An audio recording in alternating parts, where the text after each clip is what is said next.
The ground trembles before the dawn. A low growl spreads across the plain, not thunder, but thousands of hooves grinding the dust of Mesopotamia into a rising storm. The sun hasn't yet climbed over the eastern ridge, but the horizon is already alive with shadows that move like a living tide. In the half-light, the world feels ancient, heavy, and waiting for blood. The Persians stretch across the plain of Gaugamela, an army so vast it seems to spill into the horizon itself. A living ocean of men, beasts and metal, chariots bristling with blades, war elephants with painted tusks, archers lined in ranks like dark waves of death. In the center, beneath a canopy of royal purple and gold, stands Darius III, King of Kings. The last Achaemenid emperor. His eyes sweep the distant hills where the dust swirls differently, smaller, tighter controlled. That is Alexander, the Macedonian king, the thunder to his lightning, the ghost that haunts his empire. The air between them is electric, charged with centuries of power, destiny, and pride. Two worlds collide here, east and west, empire and ambition, and the gods are watching. Alexander rides the line of his men, his armor gleaming with the faint glow of dawn. His horse, Bucephalus, snorts and stamps as if it too feels the pulse of what's coming. The king's voice cuts through the murmur of steel. He doesn't shout. He doesn't need to. Remember, he says, they fight for gold and fear. We fight for glory and home. The men answer with a roar that shakes the sky. These are not soldiers of comfort or ceremony. They are wolves who have followed him across deserts and rivers through the ruins of empires. They have seen kings kneel and cities burn. They have crossed the edge of the known world, and now, in this moment, they will carve their names into eternity.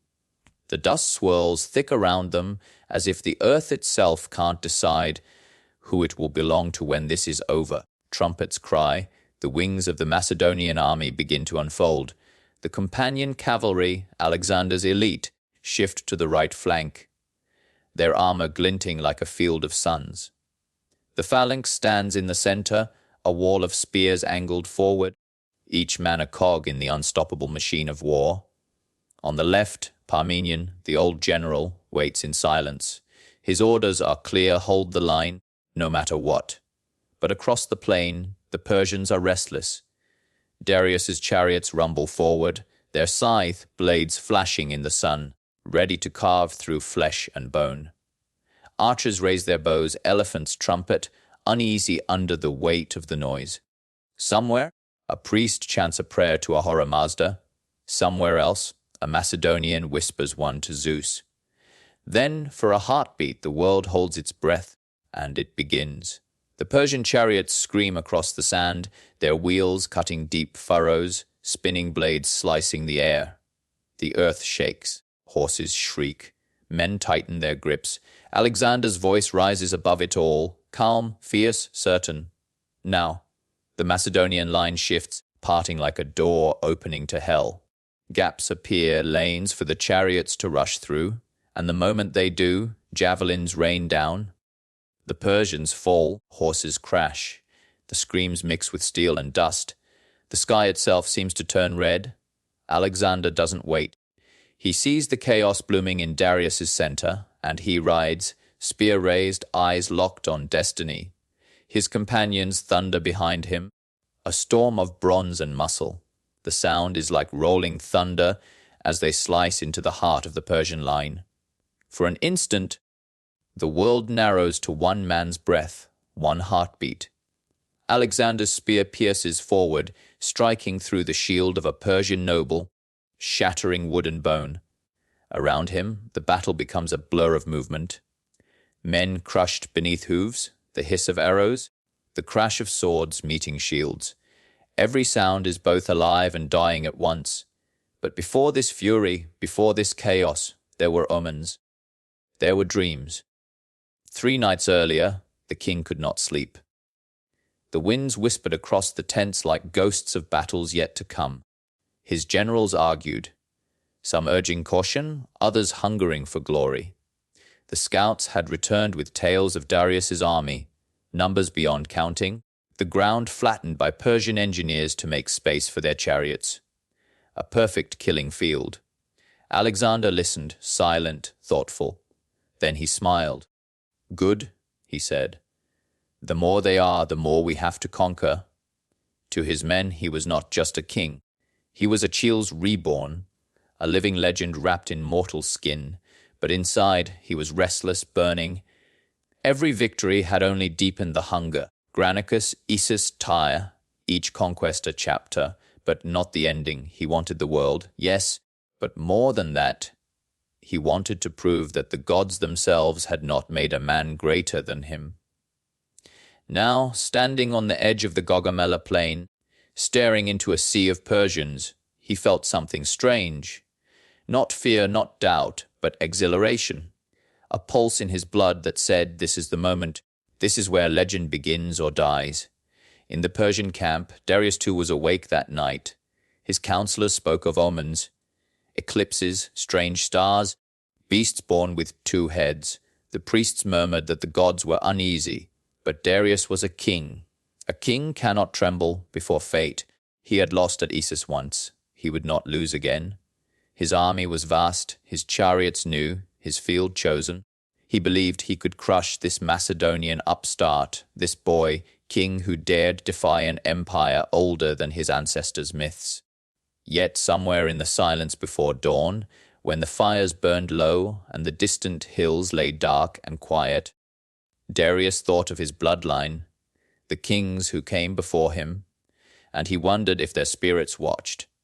He wondered if they approved or wept.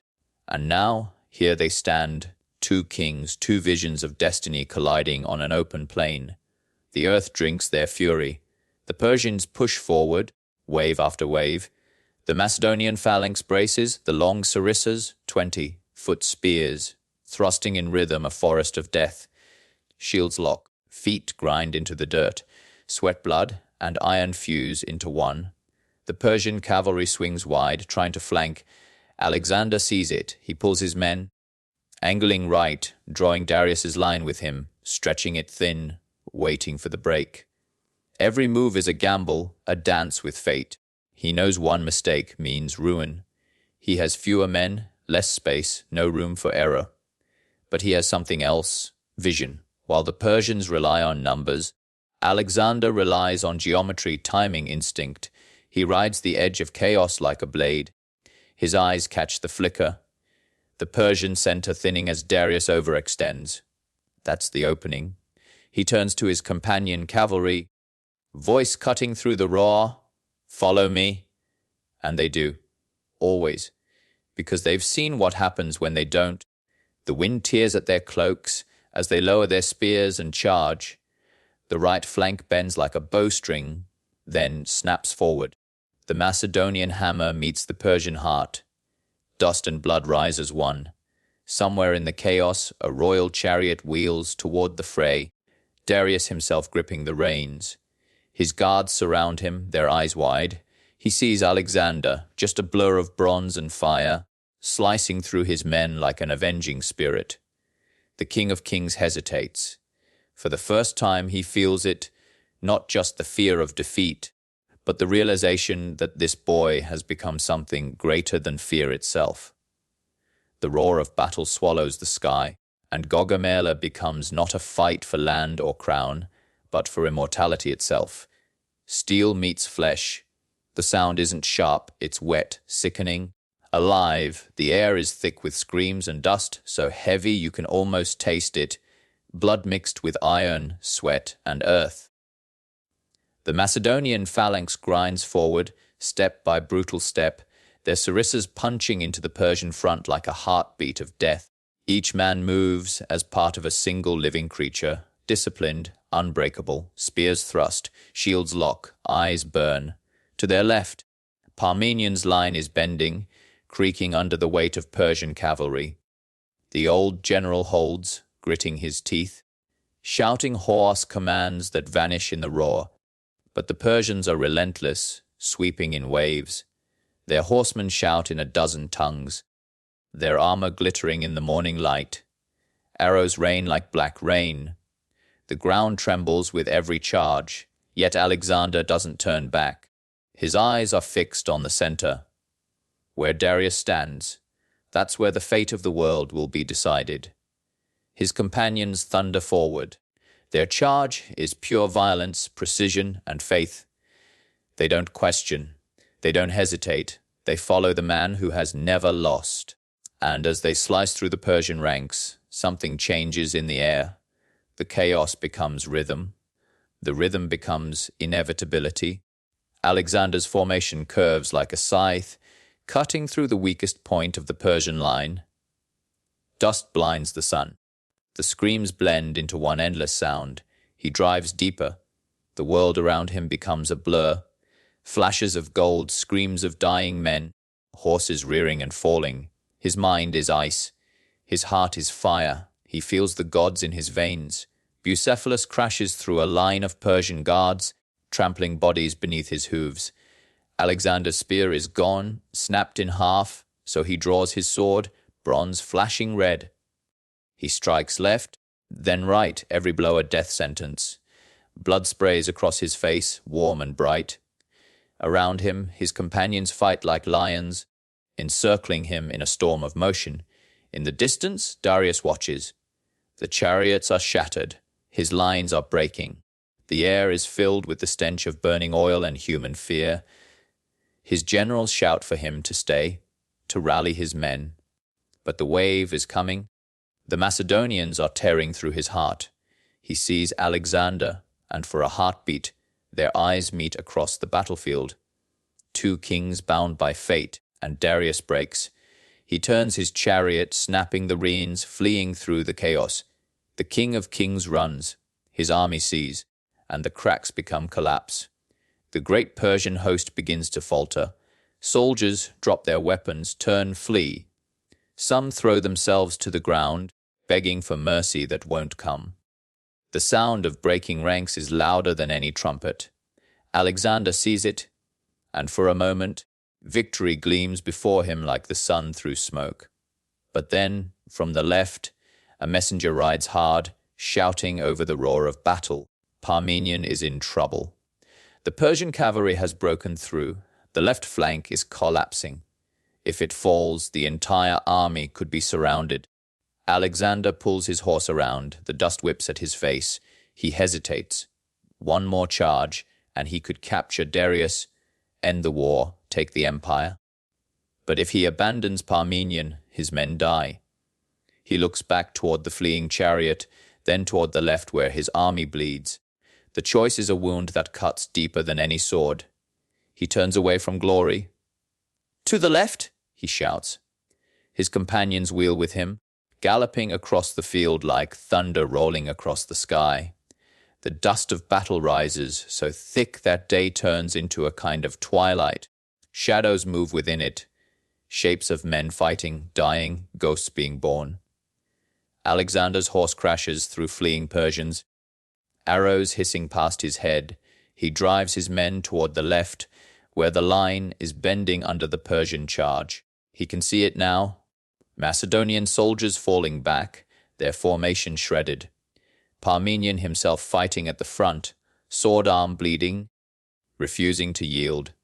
The old man's face is pale, but his eyes are iron. When Alexander's cavalry slams into the Persian flank, the impact shakes the ground. The noise is indescribable, the collision of two worlds. Spears splinter. Horses scream. The Persians reel back under the sudden fury. Alexander carves a path through them, his sword flashing in wide arcs. Every movement is instinct, perfect, fluid, like the battle itself bends to his will. The tide turns. Slowly, painfully, the Macedonian line steadies. The Persians break again, fleeing into the open plain. Parmenion gasps for breath, sweat and blood mixing on his face. Alexander reins in his horse beside him. For a long moment, neither speaks. Around them, the battlefield stretches to infinity, a sea of corpses, burning chariots, and shattered shields. The sun is sinking lower now, painting everything in gold and crimson. The smell of death is thick in the air. Alexander finally speaks, his voice quiet, almost distant. Darius is gone. Parmenion nods, his eyes heavy. Then the world is yours. But Alexander doesn't smile. He looks to the horizon, where the Persian king fled, a small figure swallowed by dust and distance. Not yet, he says. Not while he still breathes. For the soldiers who survive, the field of Gaugamela is not a place of glory. It's a graveyard. The vultures are already circling. The wounded cry out for water, for mercy, for gods who no longer listen. The sun sets behind the hills, and shadows stretch long over the plain. The day that decided empires ends in silence. But before this storm, before the screaming and the slaughter, there had been a night of strange calm, the eve of Gaugamela. The Macedonians camped in quiet formation, the fires burning low. Some sharpened their weapons, others prayed, some simply stared into the dark. The stars above them were cold and brilliant, watching like ancient eyes. Alexander stood apart, looking toward the distant Persian fires that burned across the plain, a river of gold stretching to the horizon. His officers approached uneasy. Parmenion, always cautious, had urged a night attack. Strike before dawn, he had said. Catch them while they sleep, end it before it begins. Alexander had shaken his head. I will not steal victory in darkness, he'd said. I will take it beneath the sun, so all the world will see. That confidence, or arrogance, was what defined him. Even his men felt it, the sense that they followed not a mortal man, but something more. That night, as he lay in his tent, he dreamed. He saw a lion fighting an eagle under a sky of fire. The lion fell, then rose again, roaring so loud it shattered the stars. When he woke, his heartbeat echoed the rhythm of distant drums.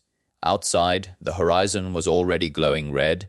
Dawn was coming, and so was destiny. The morning after Gaugamela is too quiet. The wind crawls across the plain, whispering through the corpses of two worlds. Broken chariots lie like twisted bones. Spears jut from the earth like teeth. The air is thick with the stink of iron, sweat, and smoke. Somewhere, a dying horse screams, then falls silent. The battlefield is a scar, fresh, raw, and unforgettable. Alexander rides slowly through it. His armor stained red, his face streaked with dust and exhaustion. His men follow in silence. They have won, but the word feels hollow. Victory is supposed to feel like triumph. Instead, it feels like emptiness. There are too many bodies to count, too many faces staring lifelessly into the pale sky. The Persians are gone, scattered, leaderless. Darius has vanished into the eastern deserts, leaving behind his throne, his treasures, his empire. The great Achaemenid dream has ended here in the dust of Gaugamela. Alexander reigns in Bucephalus and looks across the wasteland that was once the might of Persia. The silence presses against his chest. The battle is over, but the echo of it still hums in the air, a vibration that will never fade. He dismounts, kneeling beside a fallen companion. The man's eyes are open, fixed on nothing. Alexander closes them gently with a gloved hand. You did not die for gold, he whispers. You died for history. His voice is hoarse, almost broken. Around him, the survivors gather the wounded, tending to them as best they can. The cries are softer now, fading. The sun climbs higher, indifferent. The king stands again, staring east. Babylon lies ahead, Persepolis beyond that. The world's edge calls to him like a voice from the gods. Yet behind his eyes, he still sees Darius's face, that single moment when their gazes met across the chaos. It was not hatred he saw there. It was fear. Fear and something else, the reflection of himself. He turns to his men. We are not done, he says quietly. Not yet. And they know what it means. There will be no rest, no turning back. The conqueror will chase the fleeing shadow until the map itself runs out. As they march east, the wind changes. The smell of battle fades, replaced by dust and silence. But the memories stay, the clash, the screams, the dust glowing red in the dawn. Every man who walked through Gaugamela will carry it with him forever. That night, Alexander's camp burns with soft firelight. The men feast in silence, their faces hollow, their eyes distant. They have achieved what no one thought possible, broken the greatest empire on earth. Yet none of them laugh. The victory feels like standing on the edge of something too vast to understand. Alexander sits apart again, staring into the darkness. The stars shimmer cold above him, the same stars that watched Xerxes, Cyrus, and all who came before. He thinks of his father, Philip, and the words once whispered to him as a boy, "Rule yourself before you rule the world." He wonders if he ever truly did. He feels the weight of every man who died following him, the ones who believed in his vision, the ones who never doubted. Their ghosts walk among the tents tonight. He can almost hear them. The murmur of the lost, the rustle of spirits passing through the wind. And beneath it all, the faintest sound, the heartbeat of destiny still echoing in the dirt. The next morning, they find Darius's royal banner half buried in dust, its gold threads dull, its silk torn and trampled. Alexander takes it in his hands, feeling the strange texture of finality. Once that banner had ruled from the Indus to the Aegean. Now it's just fabric. He looks east again. The pursuit begins. The road to Babylon is long, but it feels shorter than the distance between what he was and what he's becoming. The men follow him still, because how do you stop following a man who has already walked into myth? As they march, the land itself seems to bow before him. Villages surrender, cities open their gates. The name, Alexander, becomes something whispered in fear and awe, a word that means both savior and destroyer. Yet in his heart, the battle never ends. Gaugamela remains, not just a victory, but a wound that will never heal. Sometimes, in the quiet of night, he still hears the thunder of hooves, the cries of dying men, the clash of spear on shield. He dreams of that moment when Darius turned and fled.